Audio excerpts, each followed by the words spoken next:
Quem crê, dá glória a Jesus, cenáculo. Texto de João 14, 13, abra. Evangelho de João 14, 13. Enquanto a igreja vai abrindo, minha saudação em Cristo a todos que nos acompanham. Hoje é dia 8 de fevereiro de 2015, estamos diretamente da sede desse ministério em São Paulo, Brasil. Amém, transmitindo esse culto de campanha, o toque da trombeta, culto de preparação e santificação para a volta de Jesus. Deus abençoe a todos aqueles que nos acompanham. A igreja atenta ao que vai ser lido, em nome de Jesus, e se apoderando das palavras do teu Senhor. Texto de João 14, verso 13 e verso 14, que diz o seguinte: e tudo quanto pedirdes em meu nome, eu o farei, para que o Pai seja glorificado no Filho. Se pedirdes alguma coisa em meu nome, eu o farei. Amém, Jesus, cenáculo. Quem crê nesta palavra dá glória a Deus. Quem crê nela dá glória a Jesus. Pode se assentar, Deus abençoe a todos.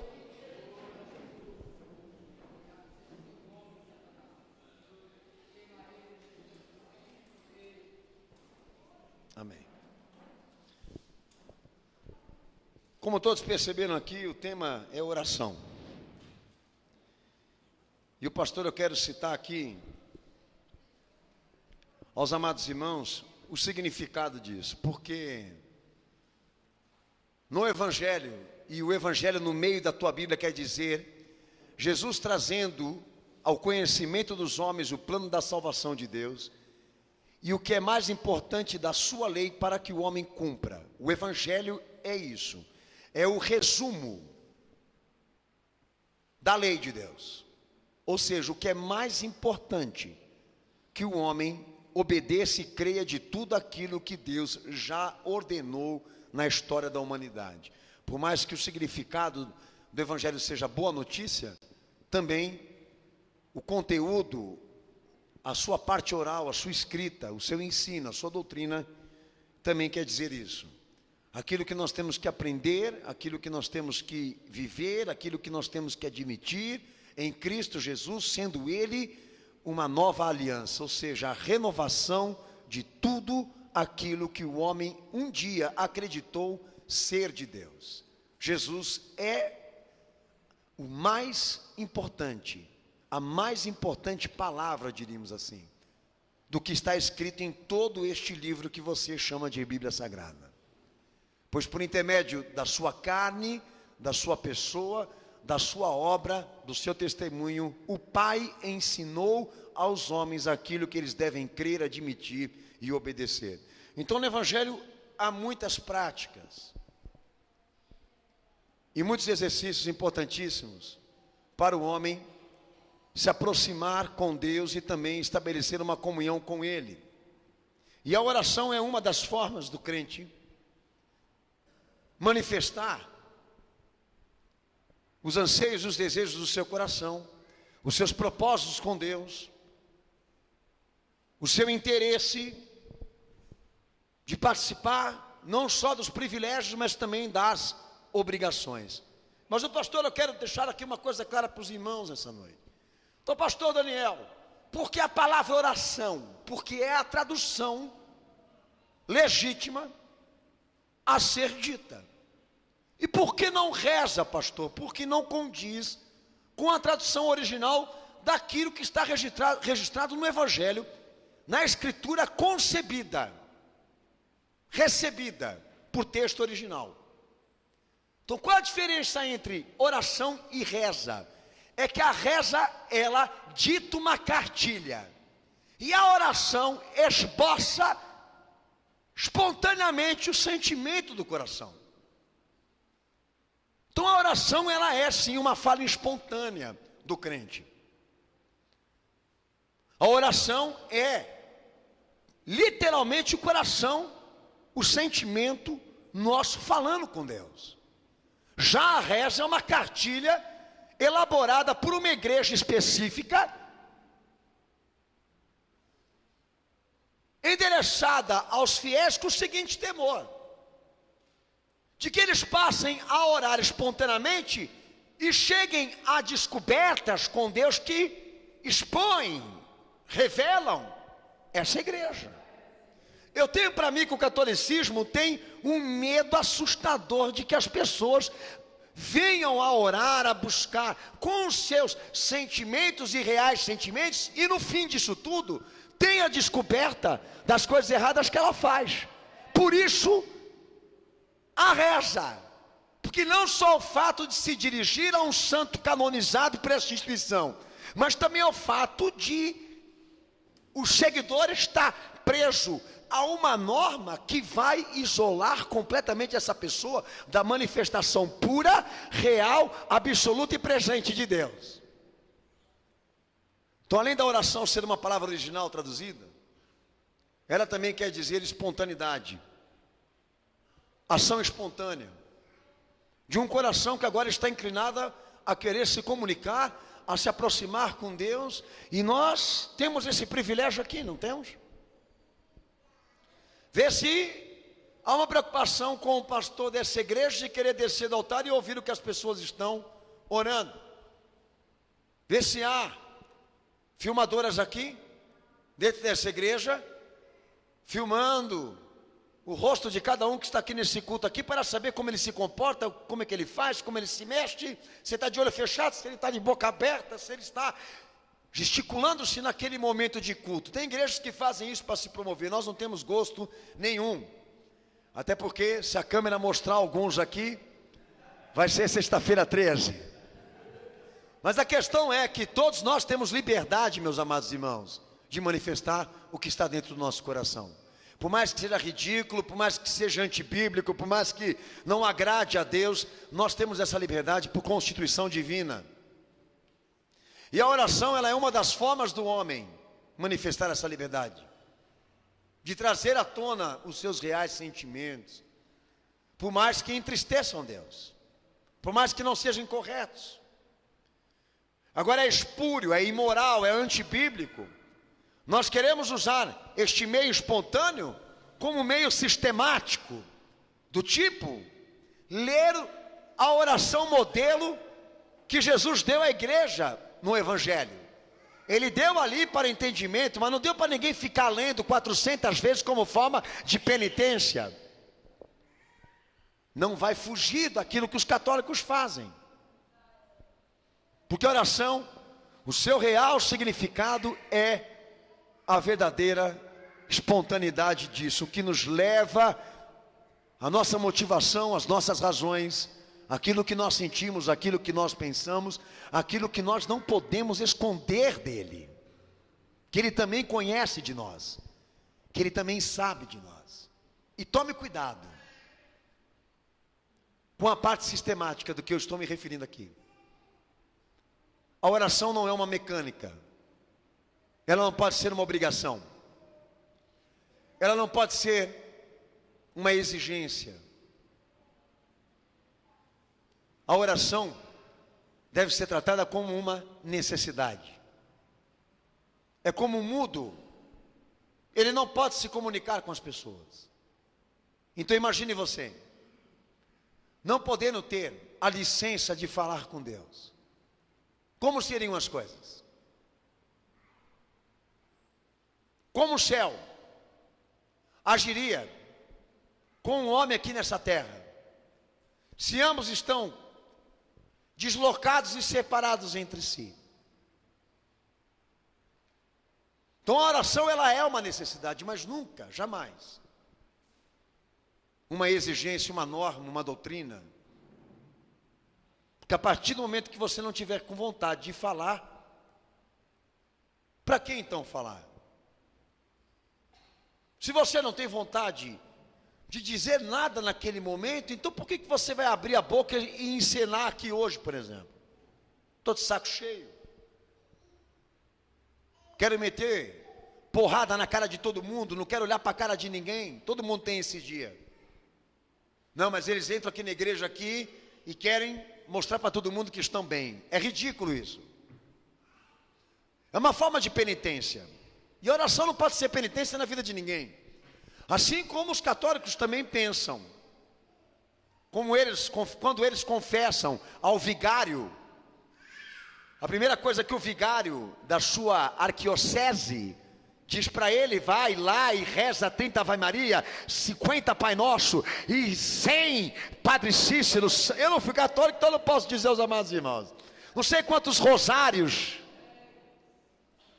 E lá vai ele, entendeu? Em busca desse desafio, de chegar ao número estabelecido dessas rezas para obter aquilo que ele quer. Então a oração nunca poderá ser tratada como uma penitência, e nenhuma liturgia no Evangelho pode ser tratada dessa maneira. Ou você tem prazer e alegria e satisfação e se sente privilegiado por isso, pelo direito que Jesus conquistou a você, ou então a melhor coisa é você calar a boca e não fingir. E eu sou a favor de que a hipocrisia, o formalismo, a aparência seja abolida da igreja. Tem que abolir. Eu não estou com vontade de ir na igreja hoje, não vem. Nós vamos orar para Jesus te quebrar, mas não vem. Você vai entrar aqui, entendeu? E vai atrapalhar o culto. A melhor coisa é você ficar lá em casa, daí quem te conhece traz o nome aqui, nós ora, e daí o anjo entra lá, te dá um monte de borrachada, você volta, e talvez o culto será mais produtivo. A melhor coisa é não vir. Porque se eles vierem, escuta o que eu estou te falando aqui. Se eles vierem, ou eles vão querer contratar alguém para representá-los, que já é apostasia pura, ou eles vão querer exatamente encenar, representar artisticamente uma devoção, uma alegria, uma paz, por estarem aqui, que eles não vivem. Eu sou filho de pastor desde a minha nascença. Nasci dentro de uma igreja, praticamente minha mãe pariu em cima de um púlpito, e não tem honra e glória nenhuma nisso. Então a melhor pessoa nessa noite para te dizer, a melhor pessoa hoje aqui sou eu, que convivi até os 18 anos de idade, aos 19 anos de idade dentro da igreja, no mundo, descrente. E eu sei o que é você ser empurrado e obrigado a ir na igreja, por tradição familiar, porque pai e mãe quer, porque tio pede, porque a avó também pede, enfim. É horrível, tá?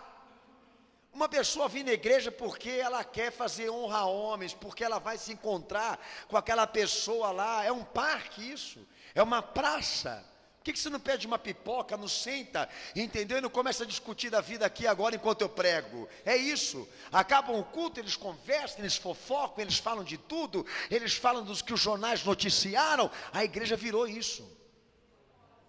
Infelizmente um reduto de relações públicas, meus amados irmãos. E uma das coisas que talvez mais desacate o momento do nosso culto com Cristo, o nosso momento com Jesus, é esse parecer: estou aqui, mas o meu coração não está. Então você esqueceu uma coisa muito importante, para Jesus poder fazer algo por você aqui nessa noite. Porque eu entendo que todas as práticas da fé, que o Senhor colocou por imposição à sua igreja na terra, todas elas são práticas feitas de coração. Não podem ser vistas como normas, devem ser vistas como necessidades. E a oração é isso. Nós não viemos aqui hoje rezar a cartilha de uma igreja. Nós viemos aqui hoje publicar, esboçar, transparecer, colocar para fora os nossos sentimentos, aquilo que está dentro do nosso coração. Porque ninguém pode esconder isso de Deus, ninguém pode esconder isso de Jesus, sendo que Ele lê até as mentes daqueles que vêm até a Ele. Não se esconda atrás de uma aparência, não se esconde, não se esconda, me perdoe hoje aqui, mostre quem você é. Tenho certeza que você vai fazer um caminho mais rápido até a Cristo. E nós temos aqui no texto que lemos, no versículo 13, a primeira descoberta que o nosso Senhor faz acerca da oração. Um novo privilégio na oração. Toda oração que o homem fizer, que ele faça em nome de Jesus Cristo. Leia o texto do versículo 13.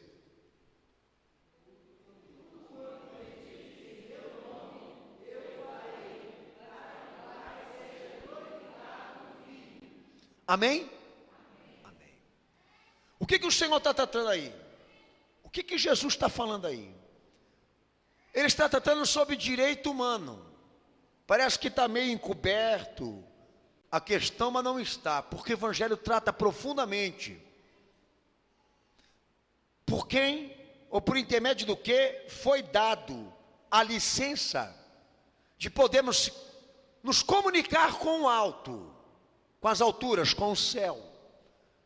A igreja, quando ela ora, o crente quando ora, ora usando o direito que tem.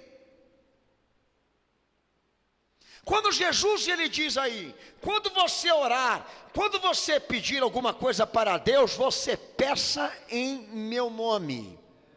Por quê? Porque o Evangelho determina que o vínculo entre o Pai e a sua criação está vedado, comprometido por causa da lei do pecado. Aí entra a antropologia do Evangelho, ou seja, o que o Evangelho fala sobre o homem e sobre os seus direitos. Isso começa em Gênesis 2 e Gênesis 3, aonde Deus deixa claro o motivo de enviar um Salvador, o motivo de enviar o seu Filho para uma salvação universal, porque a partir do momento que o homem pecou com ele, o pecado, a morte, a iniquidade reinou sobre toda a totalidade, sobre toda a raça humana, deixando uma marca profunda sobre a humanidade, sobre a criação, sobre os homens, que diz respeito à perca do direito com Deus. Romanos 5,12, leia.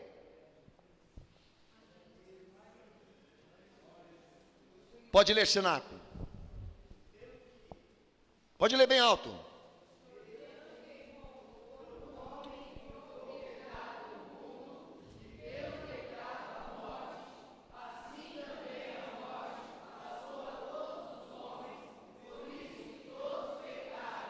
O vínculo com Deus está vedado por intermédio do pecado original. Sabe o que é pecado original? O primeiro pecado.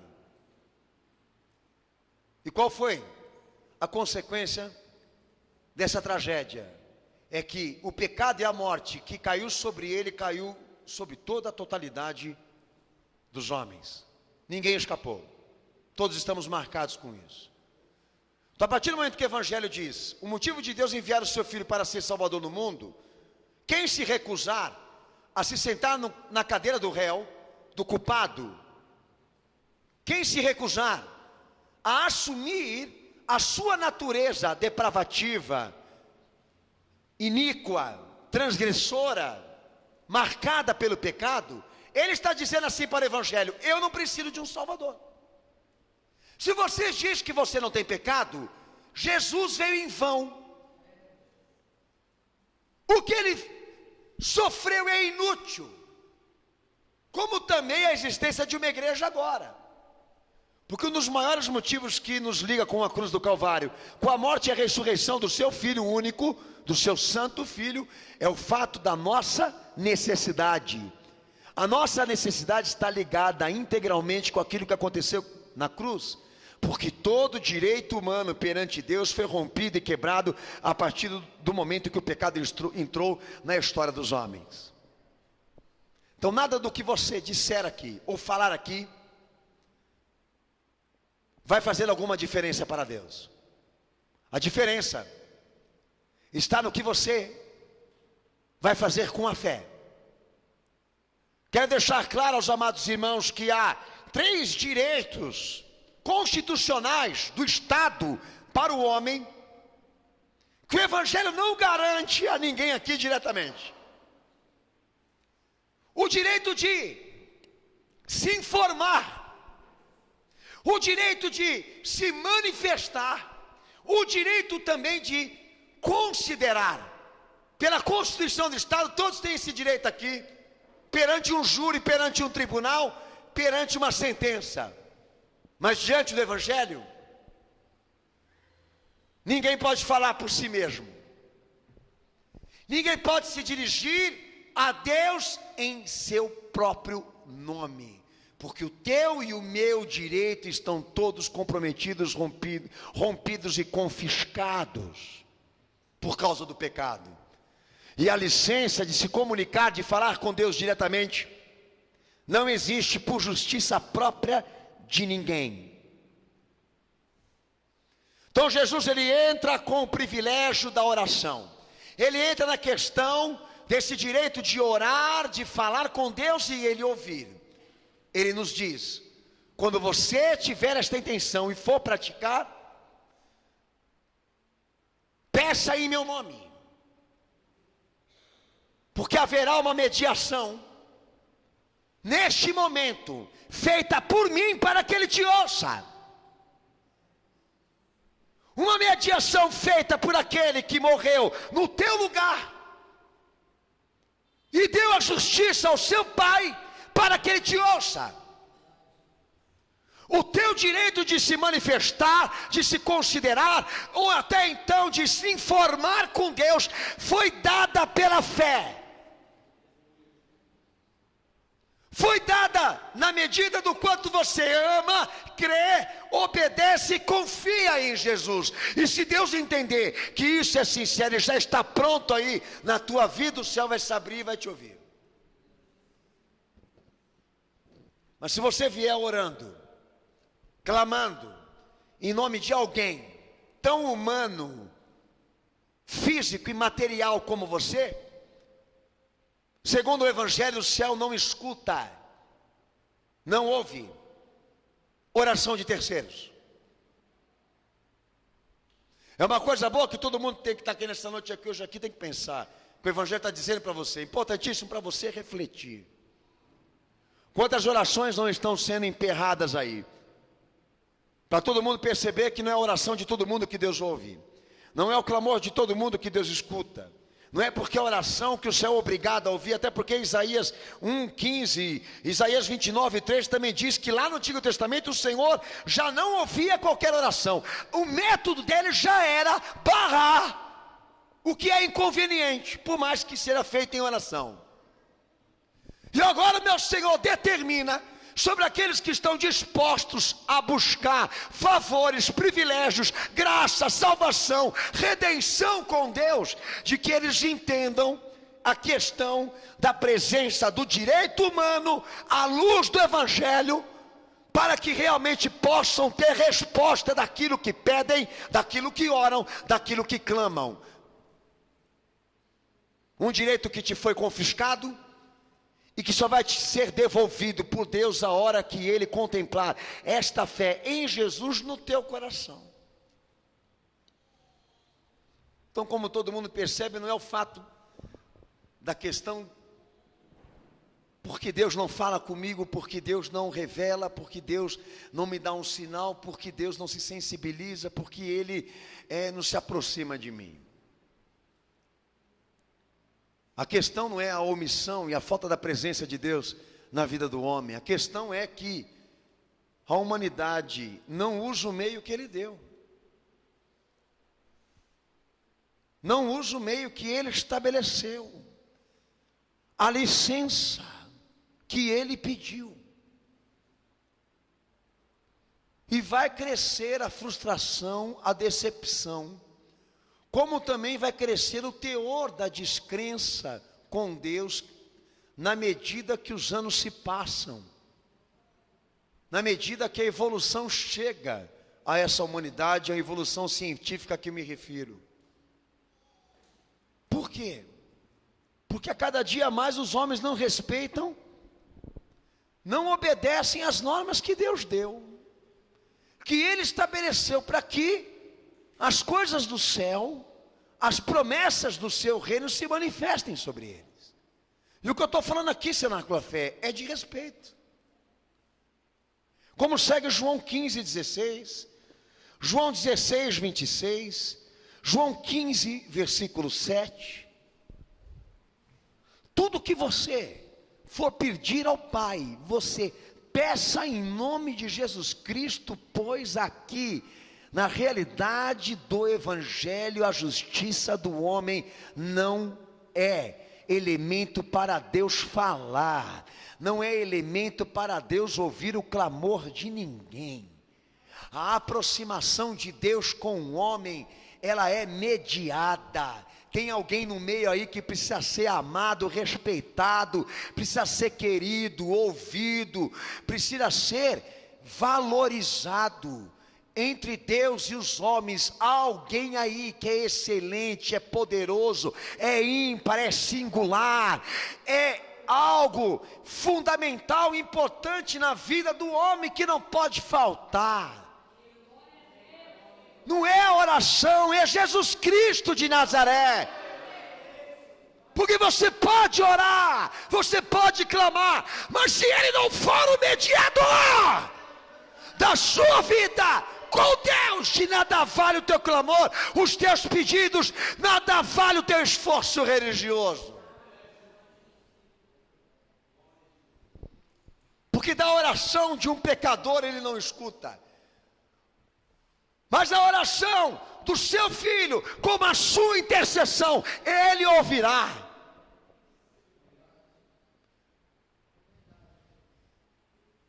E nós estamos aqui hoje nessa noite para centralizarmos a nossa visão, o nosso coração, a nossa vida naquilo que Jesus representa para nós, porque eu entendo que a oração é sim, é uma dádiva de Deus, é um privilégio de Deus para nós, que foi alcançado pelo fato da cruz, e não pela dignidade de homens. Pouco interessa a franja, pouco interessa a saia, pouco interessa o paletó, pouco interessa a gravata, pouco interessa os usos e os costumes que esta igreja implementa para encantar Deus, ou então chamar a sua atenção. Deus não fala por magia, não fala por tradição, Deus não fala por gritarias, Deus não fala por orações bonitas, bem feitas. Porque se fosse, a oração de todos já tinham sido respondidas nessa terra, e não foram. O segredo do céu se abrir, ouvir e responder, começa aqui hoje nessa noite. Em nome de quem e por quem você está orando agora?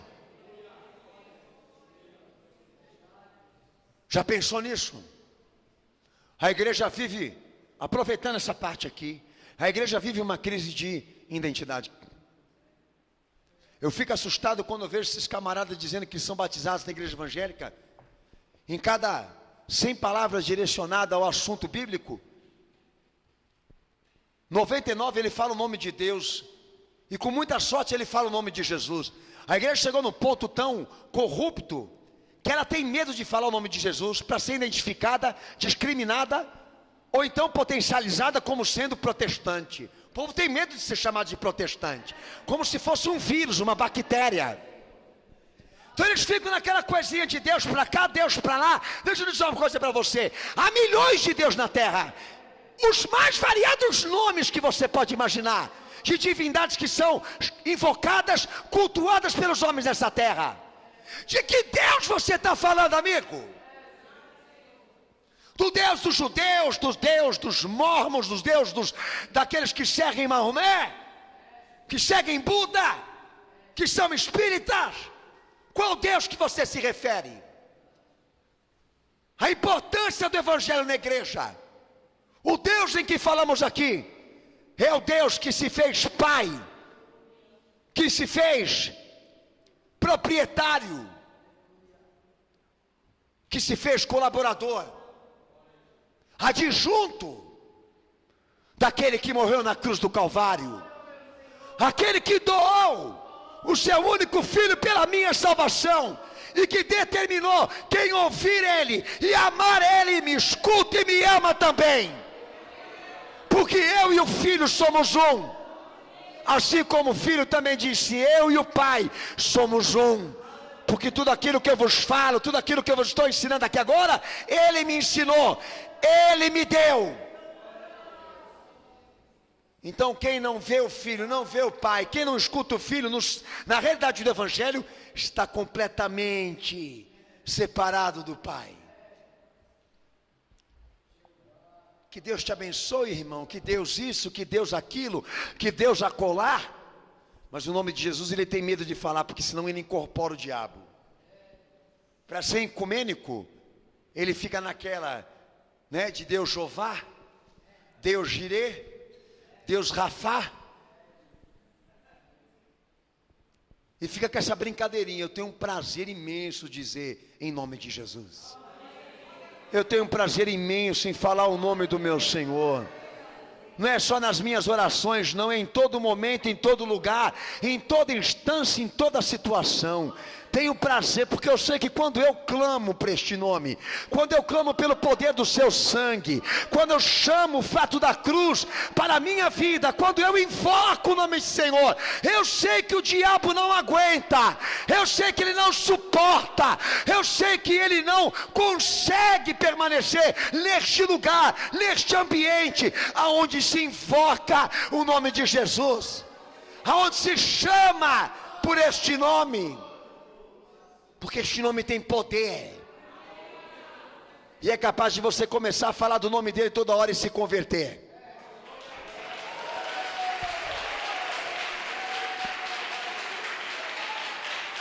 Então vamos lá. Na realidade de uma oração, é como um banco de réu. Se você quer falar com o juiz não te escuta.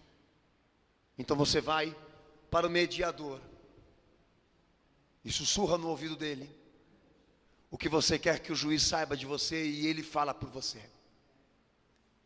Porque se você disser ao juiz: dá licença, pela ordem eu quero falar, o juiz vai mandar você calar a boca e ser expulso do ambiente aonde você está mais para ser julgado do que salvo.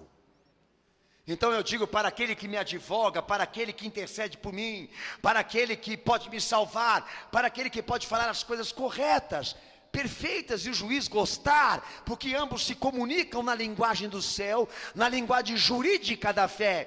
Por favor, Senhor, fala para o Pai. Então não há comunicação direta com o céu, porque é injusto. E quando for, despreza o que Jesus representou na cruz. Assim, uma oração feita em nome de Jesus, porque ela vai ser mapeada pelo próprio Senhor. E o que Ele for levar ao Pai, é porque é convincente, é porque é certo, é porque é bom. Então aquilo que nós gostaríamos de falar, pessoalmente, quem vai representar por nós é Cristo. Porque nós estamos aqui com uma licença que Ele nos emprestou e que não é de nosso direito. Então abaixa a tua guarda aí, se põe no banco do réu e deixa Jesus falar por você. Abaixa a guarda aí do indivíduo que entrou hoje aqui para bater a mão no peito e dizer que tem direito, que tem isso, que tem aquilo, que tem acolá. Porque se Deus for considerar o que você é, o que eu sou, todos nós vamos morrer aqui. E vamos ser considerados aqui mortos, condenados, sem direito à defesa. Mas porque Jesus existe, porque Ele é real, porque Ele é verdadeiro e Ele está entre o Pai e nós, há uma esperança para todos nós, como diz 1 Timóteo 1,5, assim como há um só Deus, há um só mediador entre Deus e os homens, Cristo Jesus, aquele que está entre Deus e os homens, ou seja, a ponte, a ligação, a licença, o direito para se chegar até o Pai. Quem quiser ir até o Pai, vai precisar passar por Ele. Quero falar em nome de Maria. Aqui Maria não é ninguém.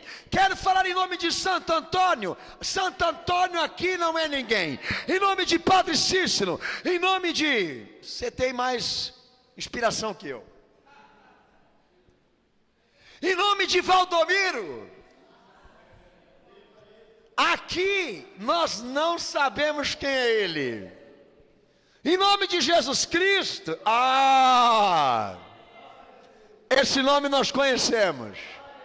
Sabemos quem é. Ninguém abre a porta da audição de Deus. Ninguém arranca resposta dele à base de tapa, de esculacho, de sentimentalismo, de culto pentecostal, de autoridade própria.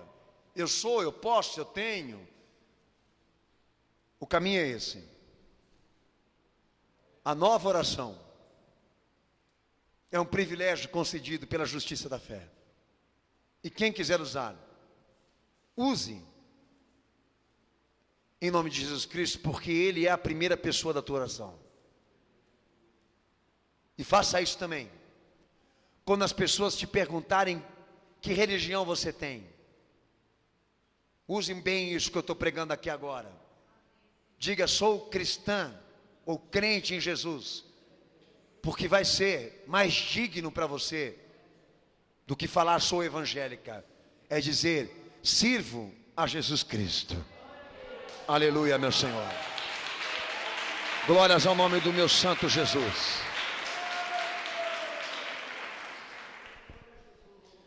Abra a palavra de Deus. Texto de Lucas 11, verso 5 ao verso 8.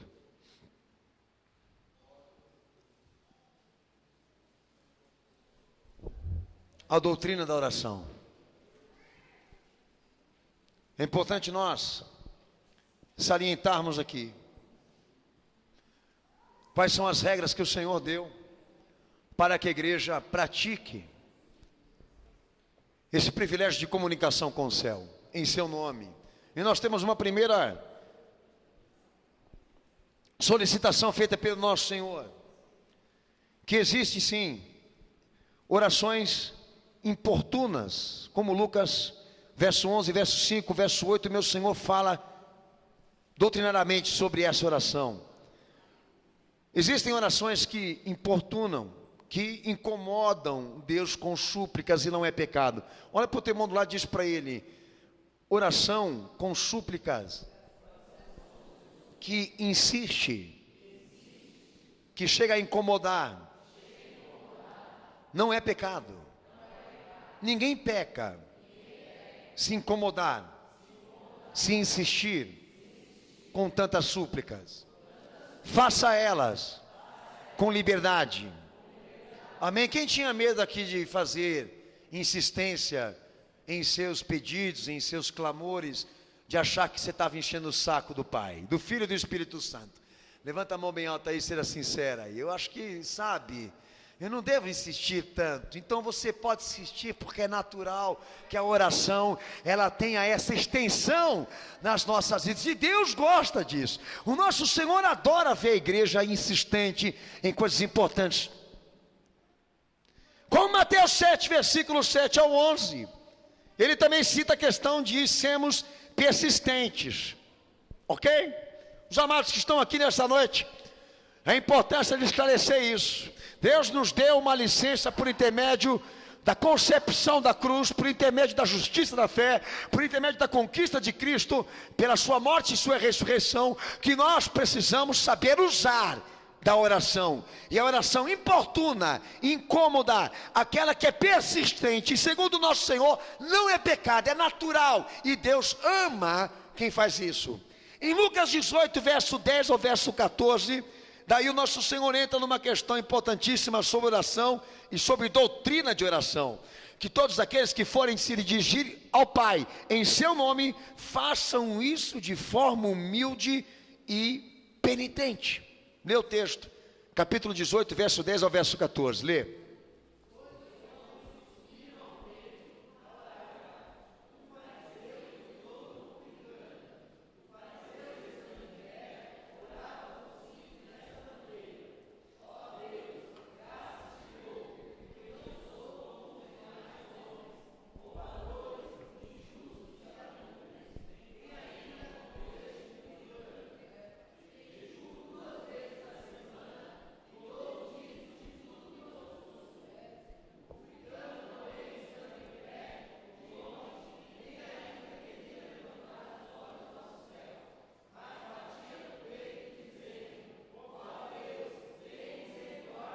Amém. Amém.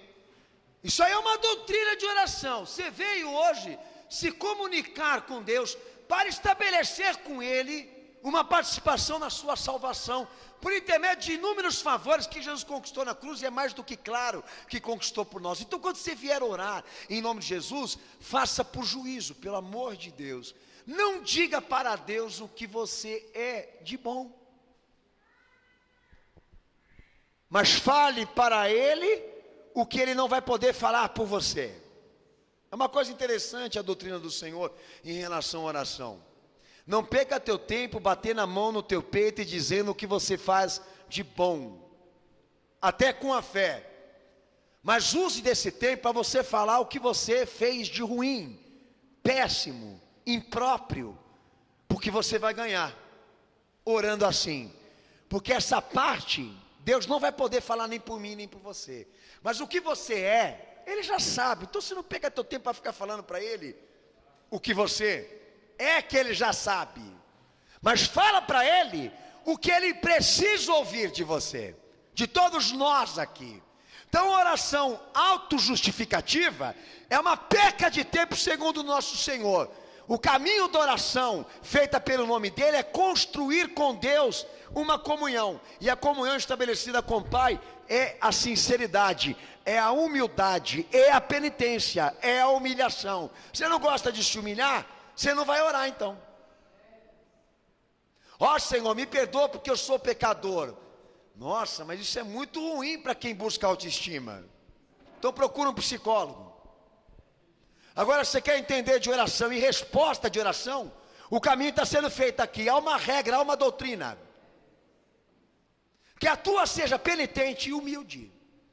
Pois que a hora que você se doar a falar do que você merece, do que você é, do que você fez de bom, do que eu tenho investido na obra, irmão, o que vai descer para você é trovoada, é praga, são decepções e frustrações, porque Deus não está nem um pouquinho interessado em escutar o que Ele já sabe, Ele quer ouvir o que Ele não pode falar por nós.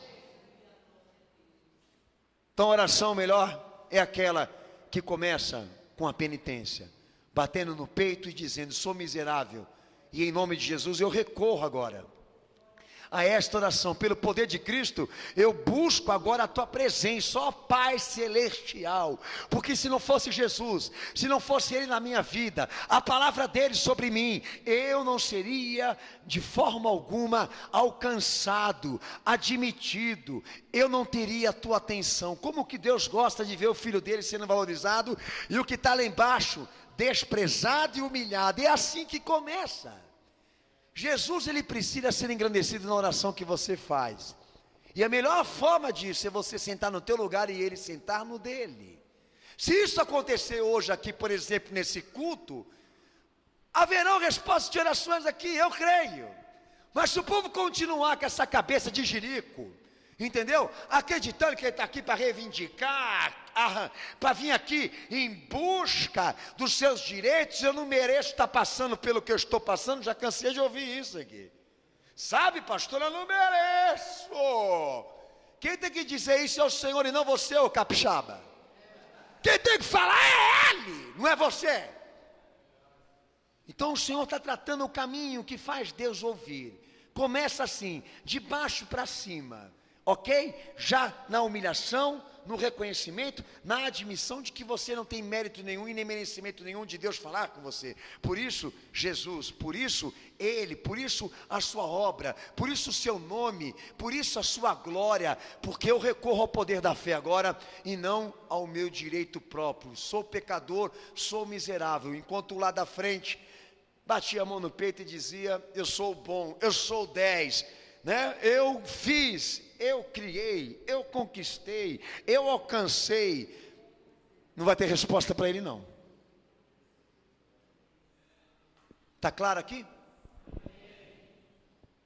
Está ouvindo direitinho? Então acerta. Outra estupidez: Deus vai me ouvir porque eu jejuei. Então agora, por favor, quem passar fome, Deus fala: passe fome. fique em jejum. Não coma nada, nem beba água. Porque a hora que o teu estômago esvaziar, Deus vai falar. A hora que ele vê que não há nem suco gástrico, que tiver que nem o Ceará, o Nordeste, seco, daí Deus vai dizer assim: agora eu posso falar, porque eu tenho as entranhas dele agora, para mim. As entranhas dele estão possuídas por mim. Então, infelizmente, há delírios. E Jesus, por sua doutrina, ele constrói.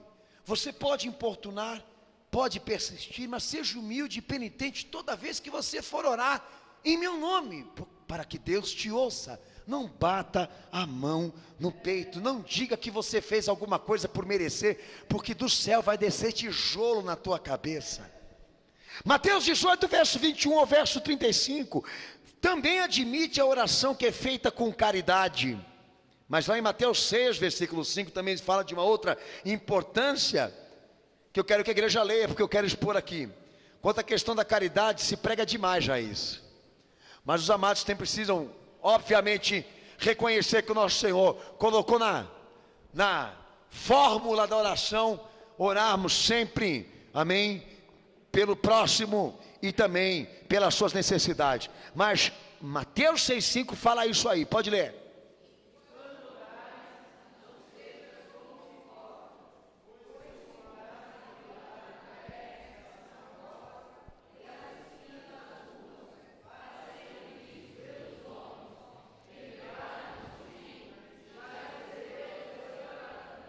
Amém? Quando você for orar, você não ore para se exibir. Ó filho, ó céu, ó terra, quando você for orar, por favor, não queira ser tão escandaloso, porque sendo muito escandaloso, aleluia, dá a entender que você quer que todo mundo olhe para você. Sabe, irmãos, eu sou a favor do avivamento, mas o avivamento ele é complexo, porque ele tem um monte de elemento que o faz ser pentecostal. E o que a gente percebe parte de muitos escandalosos é o seguinte, que eles querem, entendeu, explodir para dizer que eles são alguma coisa dentro da igreja. Nós temos que tomar cuidado, e meu Senhor se preocupa com isso. Ele diz o seguinte: a melhor oração feita em meu nome é aquela que é feita simples. Que é uma oração simples: sou pecador, Senhor. Porque as palavras poderão mudar a tua situação e a tua realidade com Deus. Seja simples e use a linguagem do Evangelho.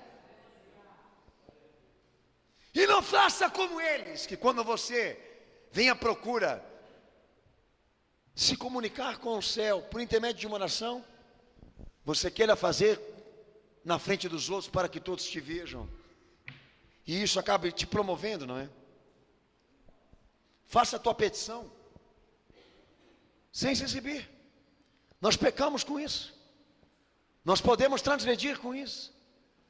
Vou dizer uma coisa para você: tem gente que para se exibir chora, esperneia, arranca as vestes. O pastor, eu já escutei falar a campanha do saco. Venha vestir saco conosco. A campanha da humilhação. Meu Jesus, a humilhação começa no saco que você tem que pôr no corpo. Um saco de batata.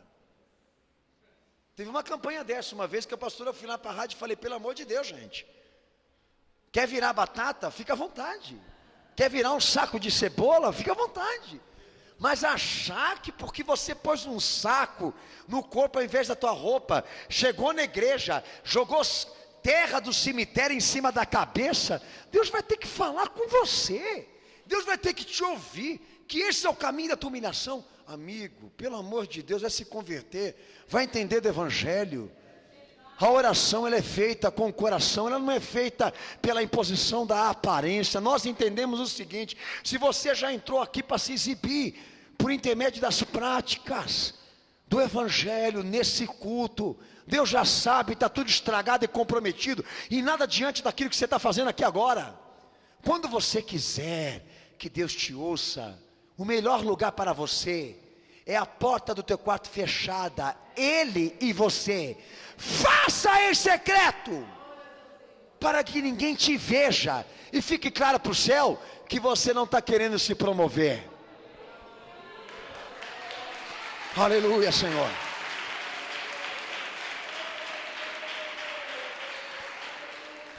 Vamos convidar o presbítero para fazer uma oração. Presbítero Joaquim, faça uma oração em nome de Jesus. Excelentíssimo Pai, Deus glorioso, Deus santo, Yeshua Hamashia, glorificamos, exaltamos o teu nome. Por ali vai. Dá vontade de falar para ele: Joaquim, entra logo no pedido, meu filho. Vamos orar logo. Quem já viu oração de graças na hora que vai comer? Todo mundo com fome ali. Vamos fazer uma oração. Então o cara que está louco para chamar atenção, ele começa: Senhor, ele tem 100 pedidos a fazer só naquela hora. E todo mundo com o garfo e a faca na mão, dizendo assim: acaba logo, Joaquim. Nós queremos comer só para agradecer o Senhor. Você já está orando pelo presídio, pelos enfermos, está orando pela política, pela Dilma, pelo Lula. Você está querendo fazer oração, entendeu? Até pelos extraterrestres. Quem já viu isso? Levanta a mão. Meu Jesus, eu fico desesperado. Porque não é o momento. Mas ele está querendo usar o momento para querer dizer para todo mundo que ele sabe orar. Né? Por isso eu recomendo, não convida esses caras para comer na tua casa. Você vai morrer de fome. Mateus 6,5, Jesus expurga o fingimento e pede coração limpo nessa oração que nós cotidianamente fazemos e precisamos fazer. Amém, cenáculo? Amém, igreja? Porque o Senhor não é como nós. Ele olha o coração, ele não olha a aparência. Ele valoriza o coração e não olha para a aparência. Marcos 13, verso 33. Jesus também fala da oração intensa. Não é pecado, não é proibição. Já me perguntaram assim: pastor, quando a gente ora, a gente pode orar falando em línguas estranhas? Não tem problema nenhum, ore, pode falar. É o momento da oração, ore e fale em línguas se o Senhor te concedeu a oportunidade. Mas não precisa de um intérprete. Não sei, se falar em francês, se falar em chinês, eu não sei se nós vamos ter intérprete para isso. Mas ô santa ignorância, é a liberdade que Deus deu para ele, que Deus deu para ela. E se você está escutando a oração dele, porque você está mal intencionado, vagabundo sem vergonha, está ali ó, no xabalabalá dele, e no xabalabalá dela, está todo mundo orando. Deixa Deus agir, deixa o Espírito Santo agir. Mas Paulo não pediu, pastor, intérprete para isso. Ele pediu à igreja que ela não transformasse o culto em falação de língua estranha, porque o Espírito Santo precisa pregar. E se for só para falar em língua estranha, para que serve esse culto? Foi só isso. Ninguém proibiu ninguém na epístola a Corinto de falar em língua estranha. Pode falar. E o ímpio vai pensar que você está falando em chinês mesmo. Mas é capaz do Senhor também revelar a ele lá, sem ele saber. Amém? Que teve um cara uma vez que está ouvindo uma pregação do pastor, que ele é turco. E disse para ele lá, que ele estava lá ouvindo a pregação, e pensando naquilo que eu estava pregando, e já estava quase descartando a hipótese de aceitar. Daí de repente o pastor, eu mandei lá uma mensagem em idiomas celestial, e falei na língua dele sem saber. E ele, ai meu Deus, ai meu Deus, ai meu Deus, arrepiou o braço, arrepiou tudo do corpo dele lá. E quando ele veio conhecer o pastor, ele falou: pastor, o senhor falou em turco. Eu falei: ó filho, se eu fosse falar em turco com você agora, eu não saberia falar nem A, B, C. Ué, Jesus quis falar com você, ele tem poder para falar isso, e já de imediato, entendeu? Fez essa experiência com a tua vida, louvado seja o Senhor, porque eu não saberia fazer isso por conta não. Nem sei falar uma coisa dessa aí, turco. Não sei. Tem turco aqui? Não sei mesmo. Mas Deus tem poder para agir, Deus tem poder para fazer essa obra. A oração intensa, calorosa, fervorosa, poderosa, tem que estar presente dentro da igreja. Desde quando Jesus é morto? Desde quando ele está enterrado? Se ele é vivo, a igreja é viva com ele. A igreja está viva com ele.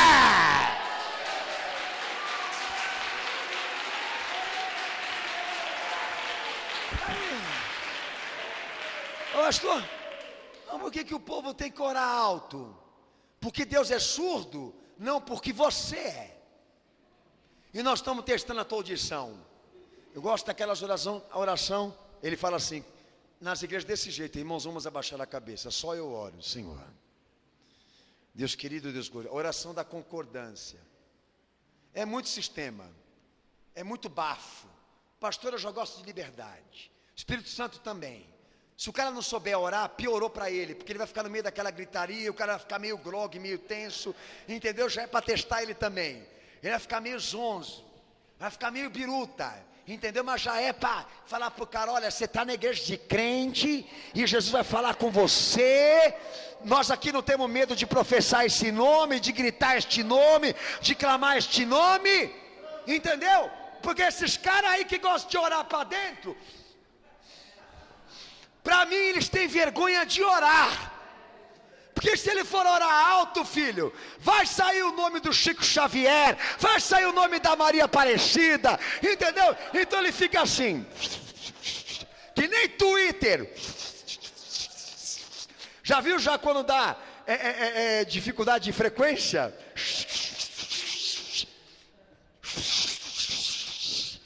Ninguém entende nada que o cara está falando. Eu estou orando em espírito, candomblé. A gente vem para a igreja para gritar, para clamar, para orar. Isso me incomoda. Aquilo é tímido, aquilo é comportado, aquilo é ético, aquilo é tudo isso. Sai lá fora, é São Paulo, é Corinthians, é carnaval, é funk, é isso, é aquilo. E na hora que briga, vira o cão, vira um canhão, vira o diabo. Só escuta ele na casa dele lá. Até a vizinha sabe do que ele fala. De tão alto que ele fala. Aqui na igreja é essa porcaria aí, ó.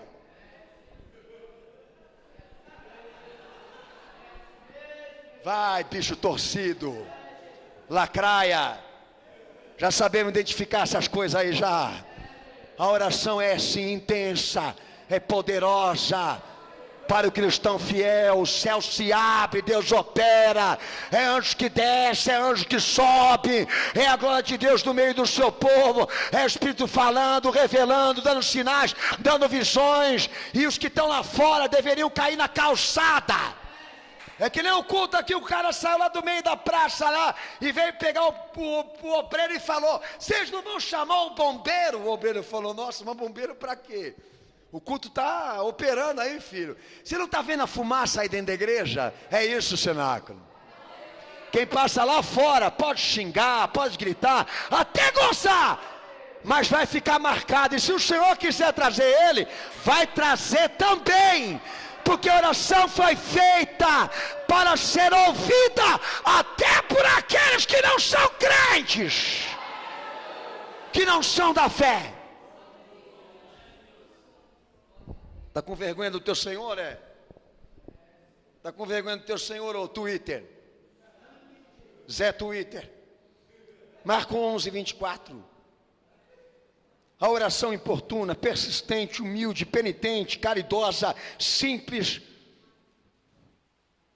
intensa e também cheia de esperança.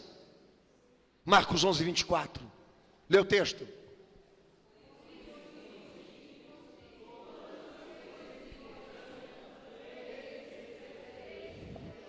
Aleluia. Crente que não dobra o joelho no chão para orar, com a esperança de que Deus é poderoso para realizar essa obra em nome de Jesus. É melhor nem orar, pois na oração que o Senhor nos ensina aí, a doutrina dela não pode faltar esperança, nunca, jamais. Eu estou orando por uma situação aqui agora na minha vida, que pelos homens já está desenganada. Amém, irmão? Glória a Deus, irmão. Isso quer dizer que o caminho se estreitou para você, esgotou os recursos para você olhar só para Ele agora. para você voltar a visão para o teu Senhor e valorizar Ele na tua vida. É Deus tratando com você, até quando Deus não responde, até quando Ele não é imediato para responder o nosso clamor. Sabe o que Ele está querendo? Afinar a nossa fé, tornar ela mais forte, medindo a nossa confiança, até onde nós somos capazes ali de perseverar naquele clamor, por aquele objetivo, por aquele propósito, porque nós temos a esperança de que Ele não falha, de que Ele não erra, de que Ele é fiel. Será que você pode tentar isso na tua vida? Aos frustrados, aos decepcionados aqui dessa noite, que pensam que Deus não fala mais, que a fé não é viva, que a palavra não é viva, é bom você guardar o que está sendo dito hoje aqui, pois o caminho está sendo feito, e quem trilhar vai alcançar. Mas há duas coisas importantes na doutrina da oração que eu quero dizer aos amados irmãos aqui. Mateus 21, 22 e João 15, versículo 7. Sabe o que é? Que a oração, para que ela tenha uma resposta, é necessário que ela esteja limitada à fé, que você creia. E é necessário que quem ore e seja obediente a Jesus. Aquele que permanecer em mim, obedecer a minha palavra, tudo que Ele pedir em meu nome eu vou fazer. Então você pode ter uma oração importuna, persistente, humilde, penitente, caridosa, simples, intensa, cheia de esperança, mas se você não tiver a crença em Jesus e não for obediente a Ele, a tua oração não pode ser respondida segundo Ele mesmo. É uma coisa importante, irmãos, o que está sendo dito nesse altar hoje aqui. Por quê? Porque hoje as igrejas evangélicas promovem cultos baseado na oração apostólica, e isso me incomoda. Oração apostólica, onde está isso no Evangelho? De que alguém chamado de apóstolo ou tenha alguma liderança dentro da igreja possa falar por mim e representar a minha fé. Olha como é equivocada a coisa. Se eu oro por essa pessoa que vai vir aqui no altar, que posso orar, não é pecado, mas preciso conscientizá-la. Eu oro por ela. Se ela não tiver esses dois elementos importantes da oração, que é a crença e a obediência a Cristo, de nada vale a oração que eu estou fazendo por ela, baseado nesse mandamento aí. O cara que está aqui pedindo oração como pastor, ele é incrédulo, desobediente, impenitente. Ele não cumpre, não obedece, mas acredita que por intermédio da minha oração ele pode alcançar alguma graça. Baseado nisso que você está lendo, que eu te dei por referência, Deus ele vai se permitir a contrariar o seu próprio parecer para fazer feliz aquele que está pedindo oração a um homem ungido. Isso não existe no Evangelho. Você precisa ter a crença e a obediência a Jesus para que a tua oração seja perfeita. Ela pode ter todos esses elementos que eu citei para você aqui e são necessários, mas se não tiver a fé e a obediência a Ele, de nada vale todos os outros comportamentos que eu citei aqui. Estou jejuando, grande porcaria. Lá no satanismo também tem isso, no catolicismo também tem isso. Se você quer êxito naquilo que você está buscando com Cristo agora, você tem que trazer todos os elementos, reuni-los todos para fazer exatamente o que? A oração ser poderosa diante de Deus. Mas não pode faltar fé, não pode faltar a obediência, que falte o importuno, que falte a humildade, então que falte a persistência, que não seja tão simples, mas faltar crença e obediência na oração, isso é uma coisa inadmissível. Então você está orando em nome de quem? E baseado em que crença? Você está fazendo isso agora aí, em que tipo de estado espiritual? Como que você está? Então a melhor coisa para quem está impróprio, desqualificado, é agir naturalmente como é. bater na mão no peito e dizendo: sou miserável e pecador, do que recorrer o recurso de querer se autodenominar, se autojustificar, porque no fim disso tudo vai ser abatido, para não dizer ficar maldito. Então é muito necessário que quando você faça o teu clamor, você faça crendo e já obedecendo o teu Senhor, porque senão deixar claro que você está querendo usar o nome dele para se promover. É isso que nós queremos fazer aqui? Como eles estão fazendo com a igreja e com a liturgia cristã? É isso, irmãos, que nós temos procurado fazer com o nome de Jesus? Nos promovermos? O que é o pastor Daniel nesse culto hoje aqui com vocês? Uma mera figura representativa desse ministério e só. Porque ninguém pode representar a fé, a crença, a obediência de ninguém. E esses elementos aqui pegam fogo quando o Espírito Santo de Deus se manifesta. É lenha no altar. E você precisa trazer para a tua experiência.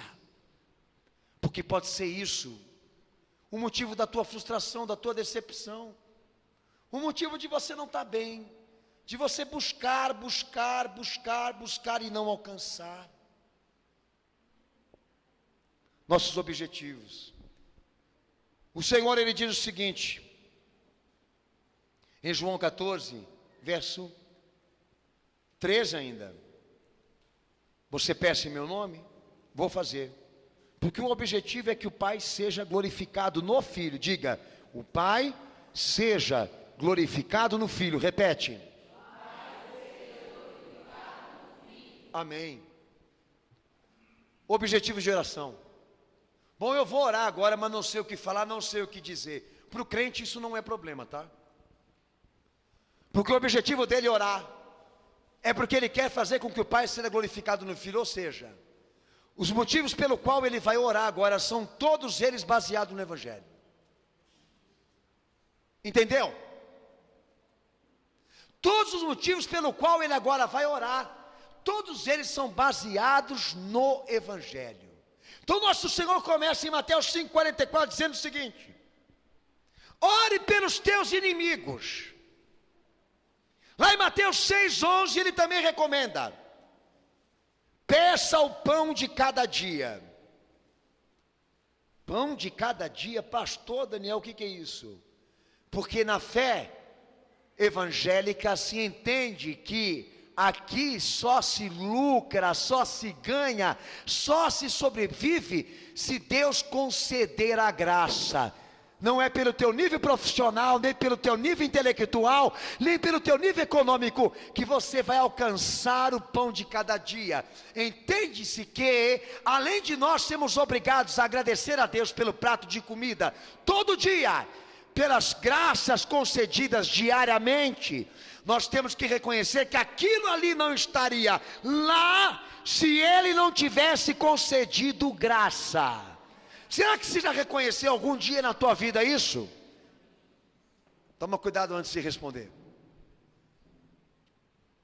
Mas a questão é: aqueles que oram para que meu Pai seja glorificado, para que o Pai seja glorificado no Filho, porque as suas orações estão envolvidas com a realidade da fé. A sua oração é baseada no Evangelho. Ela também educa, ensina, doutrina. Lá no texto de Mateus 6,13, Jesus ele pede também e recomenda que o objetivo da oração do cristão também seja pela libertação e pelo livramento do pecado. Alguma vez você já orou em pró a isso? De perdoar os teus inimigos, de Jesus colocar perdão no teu coração em relação a eles? Alguma vez a tua oração foi baseada em agradecimento, em ações de graça, pelo que o Senhor já te concedeu, não pelo que Ele vai te dar? Alguma vez você teve ali a posição sincera, verdadeira, honesta, de dizer: Senhor, esta oração hoje vai ser para que o Senhor me dê o livramento. Eu não quero cair, eu não quero pecar, eu preciso me libertar. Alguma vez você já orou assim? Pois é. O Evangelho recomenda a oração que o crente precisa fazer, porque o Pai precisa ser glorificado naquilo que você vai orar, precisa ser glorificado no seu filho, naquilo que você vai pedir. Por isso que eu não tenho medo, vou parar aqui para falar isso, de oração contrária. Que nome que é esse, filho? Oração contrária. Já até criaram, elaboraram a mesa branca do cristianismo, onde todos fazem feitiçaria, bruxaria branca, para matar irmão na fé, para matar a irmã na fé, para tirar marido de mulher, esposa de marido. Eu não tenho problema com oração contrária, não. Sabe por quê? Porque a Bíblia já determina que se ela não está sujeita, se ela não é correspondente ao que eu estou pregando aqui, ela nem sobe. Deus nem perde o tempo de ficar orando para aquele lá que está orando, ouvindo aquele que está orando assim: Senhor, em teu nome eu te peço, mata ele. Em o nome de Jesus, vou falar que nem o outro lá. E no nome de Jesus, arranca a esposa dele, porque eu quero para mim. Senhor, enche o corpo dela de ferida, enche o corpo dela de doença. Ela precisa morrer para mostrar que eu sou inocente. Daí quando começa a ter tragédia na vida do crente, ele começa isso, essa oração contrária, é seta. Ué, meu filho, mas cadê a fé? Cadê os elementos que eu estou pregando aqui na tua vida? Então você passou a crer mais do que o diabo pode fazer, na oração que Deus nunca vai ouvir, que de repente ele pode ouvir, do que crer naquilo que você vive, investe, constrói com Cristo. Quem é mais poderoso então? O teu inimigo ou o teu salvador? Que papo que é esse que agora você está sujeito àquilo que estão orando de errado contra você? Nem maldição de pai e de mãe. Pega no crente, filho. Está lavado pelo sangue de Cristo, está redimido pelo sangue de Jesus? Você está de acordo com como está sendo pregado hoje aqui? Está afinadinho na fé, irmão? Essas coisas não pegam no crente, não. Jesus já morreu na cruz do Calvário para desqualificar e quebrar todas estas, para falir o teu inimigo. Agora, desde quando o céu escuta oração contrária? Desde quando o céu escuta oração de pessoas que querem fazer injustiça? Fica perdendo tempo para ficar pensando nisso não, filho. Pastor, estão orando contrário a mim, deixa orar. Deixa os vagabundos ficar orando assim. Porque se ele fosse crente, ele estaria orando para ter perdão, para perdoar quem o afligiu e quem o prejudicou. Se ele está orando nessa posição de querer fazer com que Deus mate, com que Deus assassine, com que Deus exponha o sangue, a víscera dele perante todos, para provar que ele é santo, que ele é justo. Deixa ele perder tempo com isso aí. Pode citar até em nome de Jesus. O que vai acontecer é o seguinte: tem um ditado lá fora que é certo: a bruxaria vai virar contra o feiticeiro aí, hein? Tem crente preocupado com a oração contrária aqui? Ei, irmão, cadê o crente aí dentro de você? Fizeram coisa para mim. Está assistindo muito Universal, rapaz. Está preocupado com o diabo? Aí eu estou preocupado em agradar o meu Senhor. Essa é a diferença. Mateus 9, 36 ao 38. Jesus recomenda, quando você orar, ore também pelas almas perdidas e pela falta de mensageiros no reino. Se ocupe com a realidade da fé. Quando você orar, ore por esses propósitos, ore pelos teus inimigos, pelo pão de cada dia, pela libertação e livramento do pecado, pelas almas perdidas, pela falta de mensageiros no reino de Deus. Se ocupe com a realidade da fé, pois na oração do crente a prioridade é orar para que o Pai seja glorificado no Filho. Marcos 9, 28, Jesus também recomenda, quando orar, ore e peça a Deus o poder do alto, pois esses demônios só saem com jejum e oração. Quando você orar, ore e peça o poder do alto, porque o Senhor te dará, se você for crente, o poder que faz você pisar em serpentes, em escorpiões, tomar coisas mortíferas e dano nenhum fazer contra a tua vida, porque Ele é Senhor. Peça poder do alto. Está faltando poder. Por quê? Ah, pai, porque quando o cara ajoelha para orar, ele só quer saber em grana. Ele só quer saber em grana. Ele só fica preocupado se a mulher está chifrando. Quando ele ora, ele só fica voltado para Deus revelar se o ano agora ele vai viajar. É só preocupação capitalista, material. Mas as ocupações do reino e da fé ele não tem. Daí ele entra com benção aqui. Eu oro, mas Deus não fala. Eu oro, mas Jesus não revela. Eu oro, eu peço, mas não dá nada. Eu tentei outro dia fazer o graveto acender e não acendeu nada. Eu fui lá orar, já disseram que o graveto queima. E fui lá tentar comer o graveto e não orou. Daí eu peguei isqueiro e incendiei.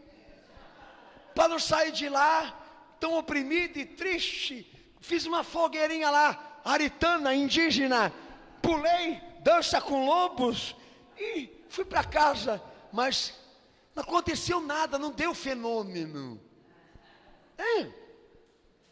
Porque você não fala nada do que agrada o céu, filho. Você não pede o que Jesus manda você pedir. Tua oração não é evangélica, tua oração não é baseada no evangelho, não está relacionada com a fé. Daí, Deus não pode honrar. A prioridade é começar orando o que ele pede. Depois, se sobrar um tempinho, fala das coisas que você vai falar: Senhor, pela misericórdia, pela ordem, por favor. Daí você pede. Mas a oração já começa envolvida com o reino dele.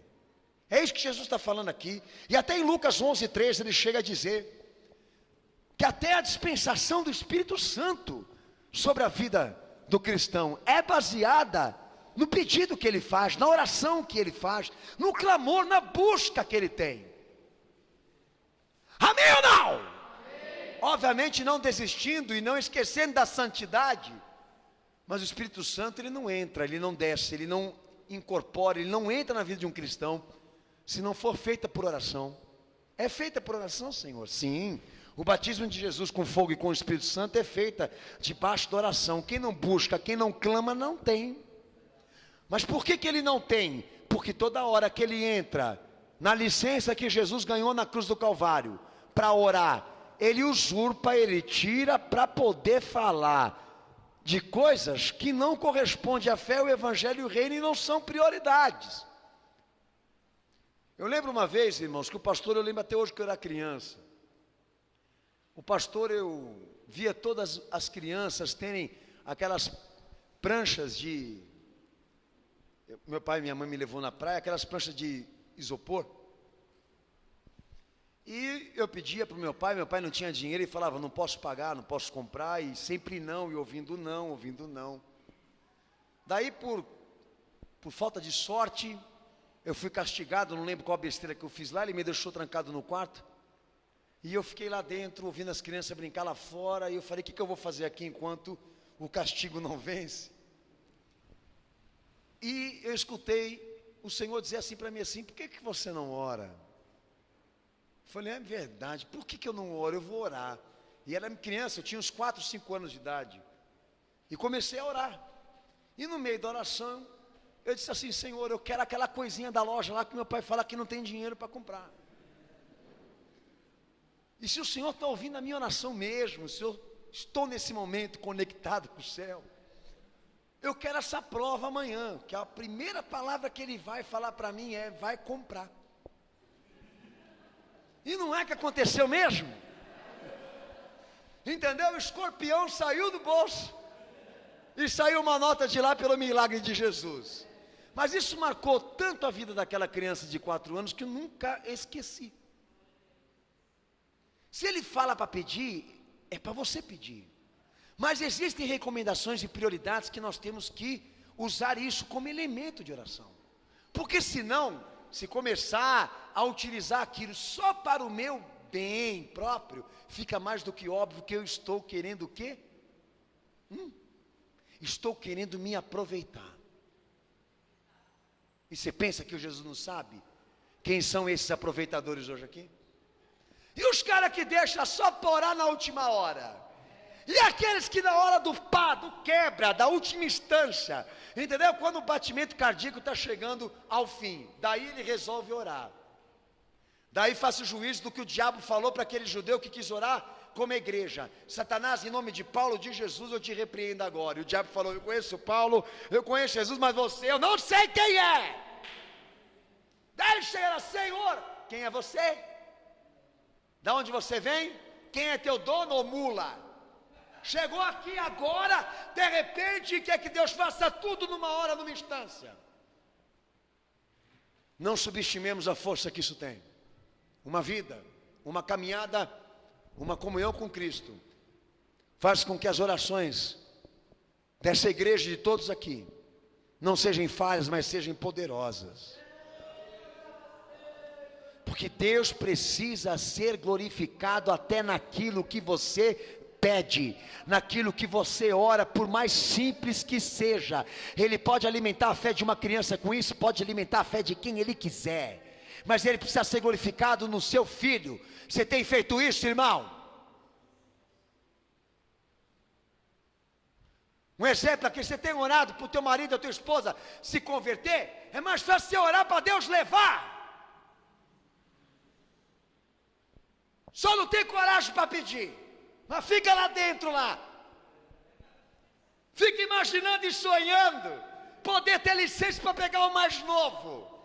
E a hora que o marido fala: tô com dor, pronto, é câncer na próstata, o cara vai morrer, glória a Deus. Entendeu? Então eu fico imaginando esse indivíduo 10 anos dentro da igreja com aquilo entupido. Chama o Dedetrim, raça, tá lá com aquela maldade lá. E depois vão lá falar para ele: mas meu filho, nada acontece na tua vida. Pois é, eu não sei, eu acho que é problema com a fé. Problema com a fé é o quê, rapaz? É problema com o teu coração. Problema com a fé. Daí eles falam assim: sabe, eu oro, Deus não me dá uma prometida, Deus não me dá um prometido, Deus não dá porque você quer 5. E se não tomar cuidado, Ele ainda quer criança. Irmãos, toda oração é feita debaixo do coração, debaixo dessa ferramenta poderosa que é o sentimento. Não enganemos o Senhor, não enganemos aqui. Eu vou entrar na questão da prática para encerrar aqui. Vamos praticar a oração? Vamos orar, vamos fazer um culto de oração, leva isso, hein? Deus é soberano. Tem gente pensando aí que Ele perdeu o domínio das coisas, mas não perdeu coisa nenhuma. Tem gente aí que está pensando que as coisas estão fáceis, vai ter impunidade, mas está sendo reservado para ser destruído lá na frente. Deus é soberano, fala. Quer dizer que Ele julga retamente, não cai na besteira de ficar pensando que Ele não está vendo. Ele está. Daí lá no texto de Mateus 6:9, o nosso Senhor dá lá a oração do Pai Nosso, que até os religiosos gostam de praticar. Mas aonde está a soberania de Deus nessa oração modelo que o nosso Senhor nos dá, por exemplo? Leia aí o texto, Mateus 6:9, pode ler.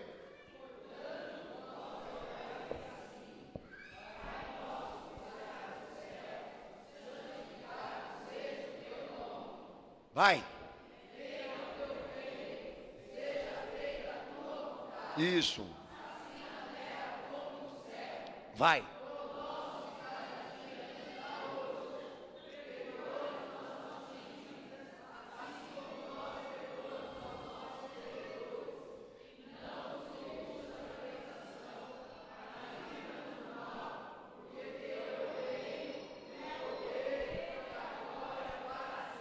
Amém.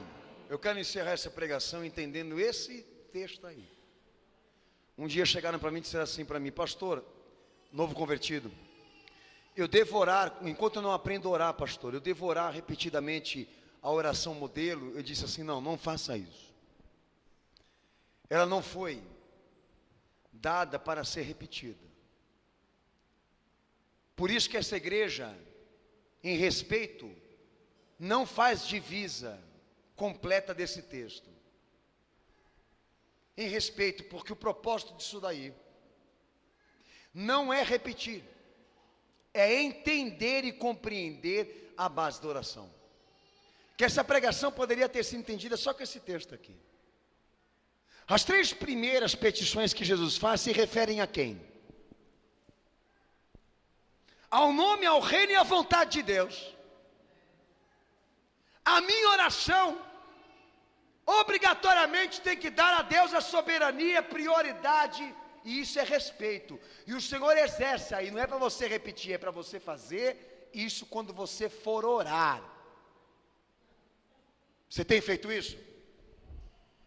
O cara já entra orando pensando nele.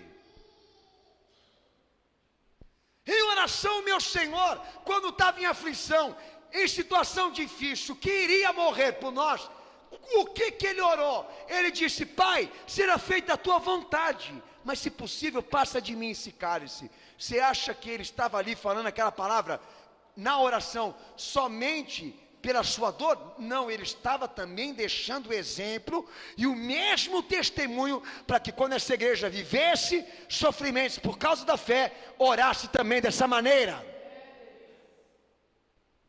As tuas 3 primeiras petições tem que ser baseada no nome dele, no reino dele, na vontade dele. As outras 3 se referiram à necessidade do pão. Entrou na questão da necessidade humana física, na questão do perdão e da vitória, porque Deus também se preocupa isso com o crente. É interessante que a oração também tenha isso, mas não é a prioridade. E termina com o encerramento de uma declaração concernente ao reino, ao poder e à glória de Deus de novo. A igreja está vendo aí? O que chama atenção? Que 60% daquilo que o Senhor ensinou a igreja a orar tem por prioridade fazer Deus feliz e não o homem.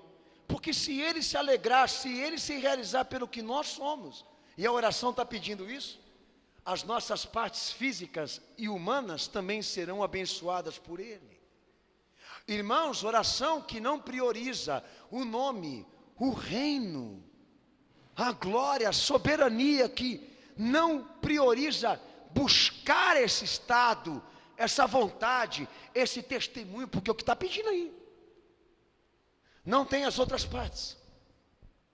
Se Deus não sentir que Ele tem a prioridade na tua vida, se Jesus não sentir que Ele tem a prioridade nos teus pedidos, nas suas petições, de nada vale as outras coisas que você vai pedir. As orações estão inteiramente relacionadas com as coisas da fé, do reino e do evangelho. Porque o mandamento é esse. E eu não vejo a oração indo para uma direção oposta do maior mandamento que Ele nos deu, que é buscar o reino dEle e a justiça dEle em primeiro lugar.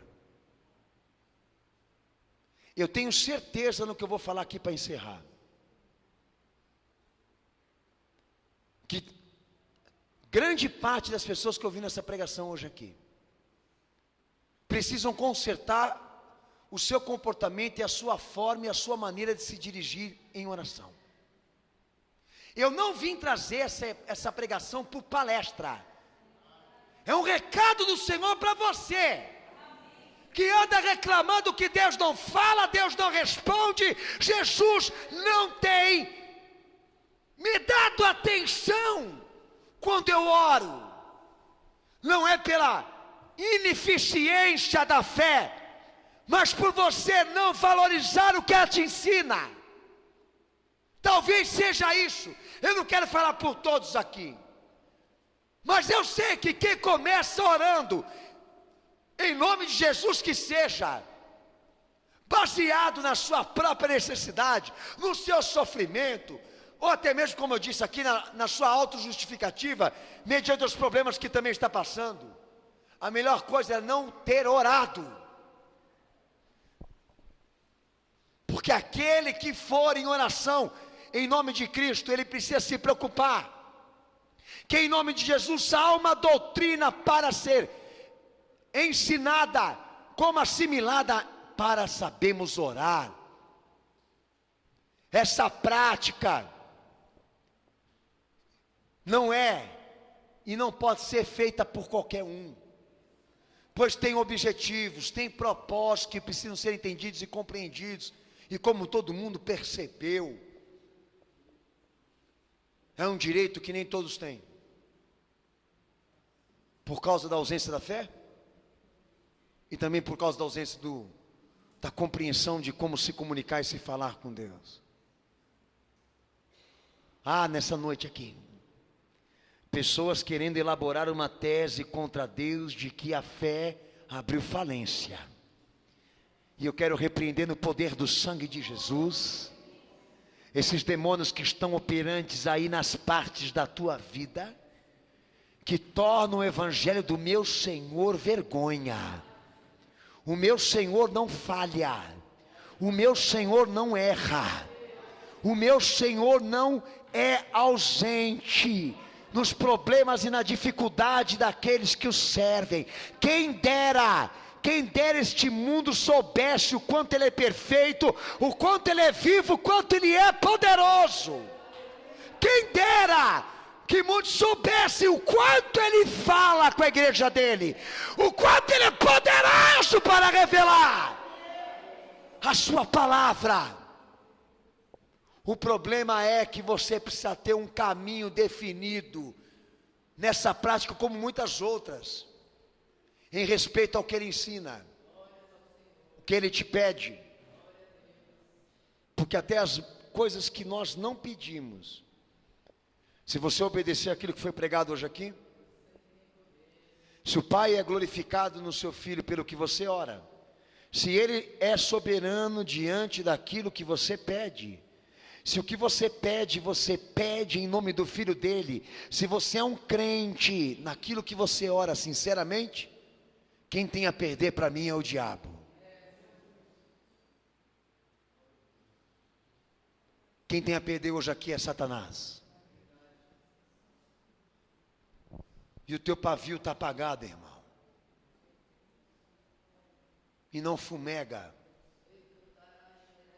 Porque o Espírito Santo de Deus não se alegra com o teu coração e com aquilo que anda passando pela tua mente. Hoje é dia de alguns aqui se envergonhar daquilo que está dentro de você. Se envergonhe. Se examine. Olhe para as tuas condições. Como que Deus pode fazer uma obra numa situação como essa? Com a tua cabeça voltada para o mundo, com o teu coração incrédulo. Como que o Senhor pode fazer uma obra na tua vida?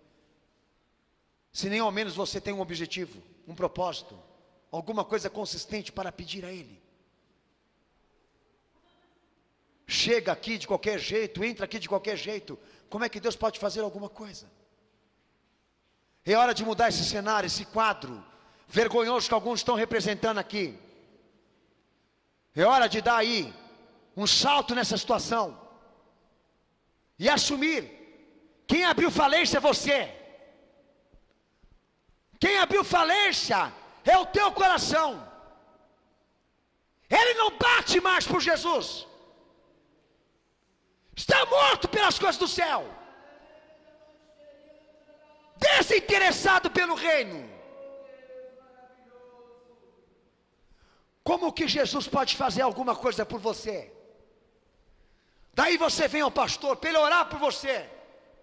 Como que você pode acreditar que Deus vai esquecer quem você é e o que você faz lá fora, para honrar a oração de alguém que está aqui? Ele seria capaz de ir contra os seus princípios e as suas regras? Jamais. Então a melhor coisa para você hoje aqui, antes de orar, é refletir e reconhecer as partes que foram quebradas aí, pelo pecado, pela iniquidade, e recompô-las diante do Senhor. E quando abrir a sua boca, estar certo do que você vai falar. Porque o nome de Jesus não é mágica, não é magia. É uma licença que você tem para falar com o Pai, mas de assuntos que interessam o reino dele, o Evangelho, e não ao teu coração. Abaixa a tua cabeça, fecha os teus olhos.